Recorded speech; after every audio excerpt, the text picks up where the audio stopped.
పెద్ద నోట్ల చలామణిని రద్దు చేస్తూ కేంద్ర ప్రభుత్వం తీసుకున్న ఆకస్మిక నిర్ణయం కొత్తదేం కాదు. గతంలోనూ అధిక విలువ కలిగిన కరెన్సీ నోట్లను ప్రభుత్వం 2 సార్లు రద్దు చేసింది. నల్లధనంపై నియంత్రణ చర్యల్లో భాగంగా దేశ స్వాతంత్ర్యానికి ముందు నుంచే భారీ నోట్లను ఉపసంహరించారు.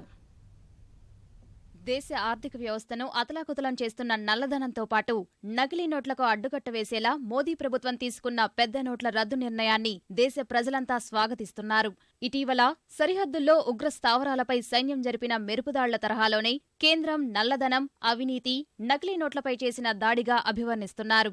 అయితే దేశ ఆర్థిక వ్యవస్థ పరిపుష్టికి చారిత్రక నిర్ణయంగా భావించే పెద్ద నోట్ల రద్దు నిర్ణయం ఇదే మొదటిసారి కాదు. స్వాతంత్రానికి పూర్వమే 1946లో 1000, 10,000 రూపాయల నోట్లను ఉపసంహరించారు.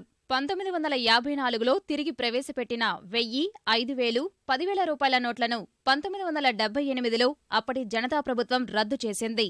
ద్రవ్యోల్బణం కారణంగా చలామణిలో ఉన్న బ్యాంకు నోట్ల పరిమాణాన్ని తగ్గించేందుకు 1987లో 500 నోట్లను, 2000 సంవత్సరంలో 1000 నోట్లను తిరిగి చలామణిలోకి తెచ్చారు. పెద్ద నోట్లతో భారీగా నకిలీ కరెన్సీ చలామణి పెరిగిపోవడం, నల్లధనం, అవినీతికి ఆజ్యం పోయడంతో మోదీ సర్కారు తాజాగా వాటిని రద్దు చేస్తూ నిర్ణయం తీసుకుంది. అయితే కొత్తగా 2000 రూపాయల నోటును ప్రవేశపెట్టడం ఇదే తొలిసారి.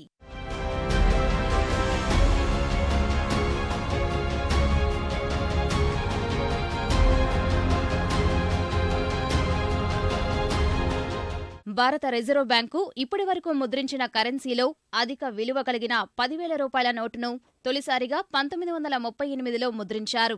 10 రూపాయల నోట్లలో అశోక స్తంభం వాటర్ మార్క్ శ్రేణిని 1967 నుంచి 1992 మధ్య ప్రవేశపెట్టారు. ఇలాంటి 20 రూపాయల నోట్లను 1972, 75 మధ్య, 50 రూపాయల నోట్లను 1975, 81 మధ్య, 100 నోట్లను 1967, 1979 మధ్య ప్రవేశపెట్టారు. ఈ కాలంలో ప్రవేశపెట్టిన నోట్ల మీద శాస్త్ర, సాంకేతికత, పురోగతి, భారత్కు సంబంధించిన వివిధ కళారూపాల చిహ్నాల్ని ముద్రించారు. మహాత్మాగాంధీ బొమ్మతో పాటు అశోక స్తంభం వాటర్ మార్కు కలిగిన 500 రూపాయల నోట్లను 1987లో ప్రవేశపెట్టారు.